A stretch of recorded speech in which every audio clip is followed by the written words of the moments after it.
देखते हैं, मतलब अगर हम पॉलिटी की बात करें, इंटरनेशनल की बात करें, गवर्नेंस की बात करें, तो किस किस एरिया से ज़्यादा वेटेज थी? पॉलिटी की ज़्यादा वेटेज थी। अच्छा, हाँ, बट क्वेश्चन पर काफ़ी स्ट्रेट फॉरवर्ड एंड ईजी थे, ऐसा नहीं था कि बहुत घुमा के नहीं दिए हुए थे। कुछ इस बार आप लोग को डर लग रहा था प्रीलिम्स को देखने के बाद कि कहीं मेंस में कुछ ना उलट पुलट हो जाए, तो ऐसा कुछ नहीं हुआ, राइट? नहीं, मीन्स काफ़ी रहता है, प्रिडिक्टेबल रहता है। प्रेडिक्टेबल रहता हाँ, है। प्री इज़ नॉट प्रिडिक्टेबल, उसमें कुछ भी हो सकता है, बट मीन्स काफ़ी प्रिडिक्टेबल रहता कुछ ऐसे क्वेश्चन जो आपने पढ़े और वो आ गए, है। हाँ, काफ़ी भी ऐसे। जैसे जैसे ट्राइबल का एक क्वेश्चन था हिस्ट्री में, वो बिल्कुल एग्जैक्ट आ गया जैसे मैंने पढ़ा था। ऐसे ही ई गवर्नेंस पे था जो मैंने पढ़ा था, वो डायरेक्टली पेपर में आ गया। किस एरिया से ज़्यादा वेटेज थे मैम? ठीक वेटेज थी, जिस हिसाब से सिलेबस है उसी हिसाब से वेटेज थी, ऐसे कुछ अलग से कोई ज़्यादा डोमिनेट नहीं कर रहा था। आंसर राइटिंग लिखना भी एक कला है, आपको सब कुछ आता है, फिर भी अगर आप सही से डिलीवर नहीं कर पा रहे पेपर पे, तो दिस इज़ योर फेल्योर। तो आंसर राइटिंग कैसे हम अच्छे तरीके से लिखें? You have to practice it more and more, Yeah, mock or you have to organize your thoughts firstly. कि what to write as an intro, and then what will be in the body, and then conclusion. So organization of thoughts should be there. You cannot write random points. They should be organized. In a So good, how we can organize? What is the tips you can? like you can organize in every point into every question into like social aspect, political aspect, economical aspect. So this way you can organize. Every question needs a different approach. So हम एक how can we write a crisp and meaningful introduction? Sir, I am also an aspirant. So आपका ये कौन सा attempt है मेरा third attempt है। और आपके ऑप्शनल पेपर क्या है? फिजिक्स। कैसे देखती हैं इस बार के पेपर को लास्ट ईयर के पेपर से? आपने मैंने- PYQ देखा होगा? मैंने पिछले साल का नहीं देखा actually, because this was my first attempt in mains, Okay. So I was very busy preparing for it.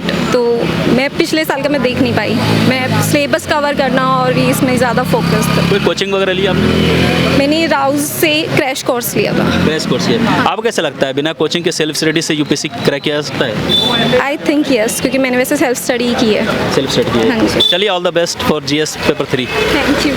काफ़ी सही थे आपके बार, पिछले बार से रिलेटिव हाँ। इजी लैंग्वेज में थे, समझ में आ रहे थे। अच्छा, पिछली बार थोड़े कॉम्प्लिकेटेड थे। कॉम्प्लिकेटेड थे, अगर लास्ट ईयर से कंपेयर करते सर पेपर अच्छे, राइट? हाँ, 19-20 ये थोड़ा कम ही है। क्वेश्चन का ट्रेंड क्या था, वेटेज कैसी थी? ट्रेंड तो सेम ही था, सेम थे। मोस्टली कोर पॉलिटी सेक्शन का ज़्यादा था, केस लॉज का ज़्यादा इंपॉर्टेंस था आपकी बार। यही था आपके बार। इंटरनेशनल रिलेशन की बात करें या फिर हम गवर्नेंस की बात करें, क्योंकि जो प्रेजेंट एग्जिस्टिंग गवर्नमेंट है इस पे थोड़ा फोकस है, तो इससे रिलेटेड कोई क्वेश्चन थे क्या?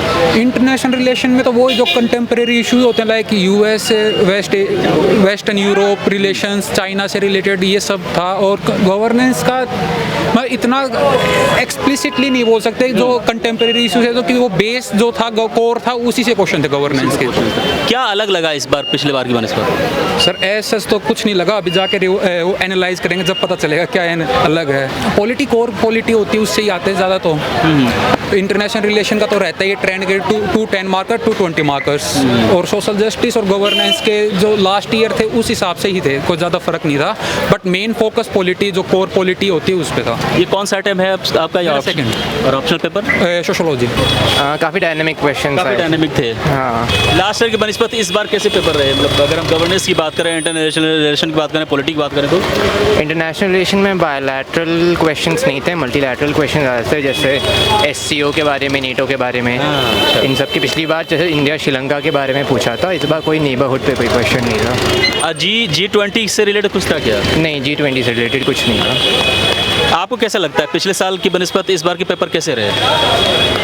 पिछले साल कॉन्स्टिट्यूशन से बहुत ज़्यादा क्वेश्चन है डायरेक्टली।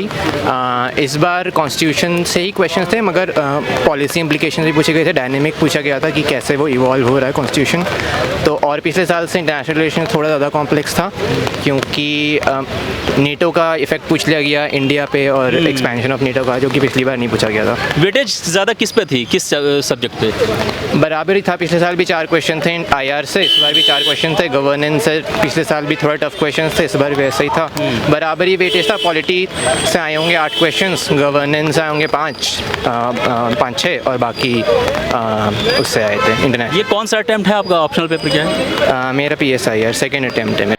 दोस्तों, अगर UPSC के लिए आपकी थोड़ी सी भी थॉट प्रोसेस है, UPSC को समझते हैं, तो दोस्तों किसी कोचिंग की ज़रूरत नहीं है, कहीं पे जाने की ज़रूरत नहीं, आप घर बैठे UPSC की तैयारी कर सकते हैं। लेकिन शर्त यही है कि कोई एक्सपर्ट हो, कोई गाइड करने वाला हो, कोई बताने वाला हो कि कोई चीज़ कैसे करनी है यूपीएससी की प्रिपरेशन के दौरान, यानी आपको एक मेंटोर की ज़रूरत है। अगर आप भी उस श्रेणी में हैं, एक मेंटोर को तलाश रहे हैं, तो दोस्तों आज एक ऐसे मेंटोर के बारे में बताऊंगा जो आपको 24/7 सपोर्ट करेगा। चाहे प्रीलिम्स की बात हो, मेंस की बात हो, आंसर राइटिंग बात हो, ऐसी बात, हर एक चीज़ बैक टू बैक आपको मिलेगी एक सिंगल प्लेटफॉर्म पे। मैं बात कर रहा हूँ आईएएस मेंटरशिप प्रोग्राम बाय रियासत अली सर, जिनको पिछले 12 साल का एक्सपीरियंस है। ओल्ड राजेंद्र नगर में मेंटरशिप चलाते हैं और यहाँ पे प्रीवियस रिजल्ट बहुत अच्छी हुई। अगर आप भी इनकी मेंटरशिप लेना चाहते हैं तो इस नंबर पर कॉल करें और आज ही ये मेंटरशिप ज्वाइन करें।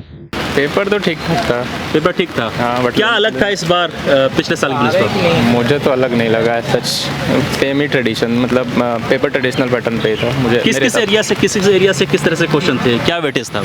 GS2 से IR से क्वेश्चन थे 5 लगभग, और बाकी आपका गवर्नेंस के कुछ तो क्वेश्चन थे और पॉलिटी के थे। हाँ, कुछ क्वेश्चन तो ऐसे थे जैसे मतलब एक सिविल सोसाइटीज़ पे क्वेश्चन आया था और जुडिशरी पे क्वेश्चन आया था, जो एक्सपेक्टेड क्वेश्चन थे वो आए थे वैसे ही। और या CO पे क्वेश्चन आना था, अच्छा, वो आया। अच्छा, G20 वगैरह अगर बात करें, ये नहीं आया था। देखिए इजी नहीं कह सकते, बस किसी तरह पेपर अटेम्प्ट किया है पूरा, तो उसी में काफ़ी हालत ख़राब हुई है। और क्योंकि पेपर 1 में शुरू के कुछ क्वेश्चन जाने पहचाने थे, बट जाने पहचाने क्वेश्चन में ज़्यादा अच्छा करने के चक्कर में टाइम ज़्यादा गिर जाता है, तो आखिरी में टाइम कम पड़ जाता है। बट पेपर टाइम लग जाता है जैसे बता रहे हैं, तो कैसे हम करेंगे, किस तरह से तैयारी आप लोग करते हैं जो कि इस 3 घंटे में सारे क्वेश्चन को अटेम्प्ट कर लें, अच्छी तरीके से लिख लें? स्टेटमेंट की लेंथ शॉर्ट करने से आई थिंक काफ़ी हेल्प मिल जाती है, बाकी जितना रिवाइज करें उतना बेहतर है। जैसे लैंग्वेज हम ज़्यादा लिख रहे हैं तो वहाँ पे हम कुछ स्ट्रक्चरल ग्राफिक्स या डेटा या फिर बुलेट पॉइंट्स वगैरह यूज़ करके जहाँ रिलेवेंट हो वहाँ पे बिल्कुल डाला जा सकता है, ज़बरदस्ती करने की ज़रूरत नहीं है। आप ये कौन सा अटेम्प्ट है सर, और ऑप्शनल पेपर? ये मेरा तीसरा अटेम्प्ट था और बेसिकली ऑप्शनल मेरा यूपी वो है, हिस्ट्री है। चलिए, ऑल द बेस्ट। कुछ और जेंटलमैन यहाँ खड़े हैं, बारिश, छतरी नहीं है लेकिन शेड में है यहाँ पे। ये मेहनत रंग जरूर लाएगी इनकी, ये मेरे दिल से दुआ इन सभी के लिए है, क्योंकि मेहनत कभी भी ज़ाया नहीं जाता है। सर कैसे पेपर गए आपके? ठीक रहा। ठीक है, अभी कुछ कह नहीं सकते ना। नहीं, ऑब्वियसली यूपीएससी अनप्रेडिक्टेबल है, कुछ नहीं कर सकते। आपने क्या लिखा, कैसे लिखे और वो कैसे देखते हैं, उस पर कुछ नहीं कर सकते। जो बच्चा बहुत अच्छा लिखता है उसके सिलेक्शन नहीं होते, जो एवरेज लिखता है उसका सिलेक्शन होता है, ऐसा भी होता है इसमें। आप इसको कैसे देखते हैं सर? यार देखो, UPSC ही चेक करेगी, मुझे तो बहुत ज़्यादा आइडिया है नहीं, लिखा आया हूँ अपना जो मेरे समझ में आया। क्या वेटेज थी एरिया से? अगर हम पॉलिटिक बात करें, इंटरनेशनल रिलेशन की बात करें, जस्टिस की बात करें, गवर्नेंस की बात करें, क्या कहाँ से किस एरिया से क्या वेटेज थी? वो तो लगभग फिक्स ही होता है, जैसे पहले 4 क्वेश्चन पॉलिटी के होंगे, फिर 11 से 14 तक पॉलिटी के होंगे, फिर लास्ट में 9 और 10 IR का होगा, 19-20 IR का होगा, फिर डेवलपमेंट प्रोसेस के होंगे, गवर्नेंस के होंगे, तो वो ऐसा ही है जैसे हर बार आता है। सर कुछ ऐसे क्वेश्चन जो आपने पढ़े थे और वो आ गए खूब? हाँ, काफ़ी क्वेश्चंस थे, जैसे कि इंडियन डायस्पोरा से रिलेटेड था, SCO से रिलेटेड था, E-गवर्नेंस से रिलेटेड था, तो ये कुछ क्वेश्चन ऐसे थे जो मतलब एज इट इज़ आ गए हैं। बहुत बढ़िया। आपने कोचिंग वगैरह ली थी सर या फिर सेल्फ स्टडी कैसे किया था? हाँ, कोचिंग किया, दृष्टि से कोचिंग किया। तो अभी जो क्वेश्चन आए हैं इसमें किस एरिया से ज़्यादा वेटेज थी, किस एरिया से ज़्यादा क्वेश्चन पूछे गए? तो जैसे अभी भाई ने बताया कि वेटेज लगभग फिक्स ही रहता है कि 4-5 क्वेश्चन IR से होंगे, कुछ गवर्नेंस से होंगे, मतलब और मोस्टली पोर्शन जो सेकंड पेपर का है वो पॉलिटी से रहता है। सर आप लोगों को लिमिटेड टाइम मिलती है, इस लिमिटेड टाइम में सारे क्वेश्चन अटेम्प्ट करके निकलने हैं और सही लिखना है, तरीके से लिखना है। क्या स्ट्रेटेजी रहती है, क्या तरीका रहता है जो आप लोग करते हैं? तरीका भाई सबसे पहला तो यही है कि पेपर पूरा होना चाहिए। उसके बाद मतलब पहले कितने भी फोकस करो, कैसा तो बाद में देखा जाएगा, कैसा लिखा गया। पहला वो ये कि पहली स्ट्रेटेजी। सर 3 चीज़ जो बेस्ट टिप्स जो आपके आंसर राइटिंग को अच्छा बना सकता है? फैक्ट्स अच्छे से याद करो, दूसरा फ्लो चार्ट और डायग्राम पे काफ़ी मतलब ध्यान दो, और तीसरा तो यही यार आंसर राइटिंग प्रैक्टिस करते रहो जितना भी हो सके, जितना ज़्यादा से ज़्यादा। सर मॉक क्या इंपॉर्टेंट है इस चीज़ के लिए? हाँ, आंसर राइटिंग प्रैक्टिस जो मॉक टेस्ट देते हैं वो काफ़ी फायदेमंद, काफ़ी फ़ायदा करते हैं। GS1 कैसा गया पेपर सर आपको? GS1 ठीक गया, एवरेज गया है। और GS2? GS2 कंपेरेटिवली थोड़ा सा अच्छा गया है GS1 के कंपैरिजन। तो हाउ यू आर कॉन्फिडेंट, मतलब बहुत अगर पूरे बात करें? वही है कि यार फर्स्ट मेंस है तो कुछ इतना खास एक्सपीरियंस नहीं है, अभी पता नहीं, देखते हैं कैसा रहता है। अच्छा, ये फर्स्ट आपका अटेम्प्ट है और ऑप्शनल पेपर क्या है सर? हिस्ट्री है। चलिए, all the best sir for GS3। Thank you.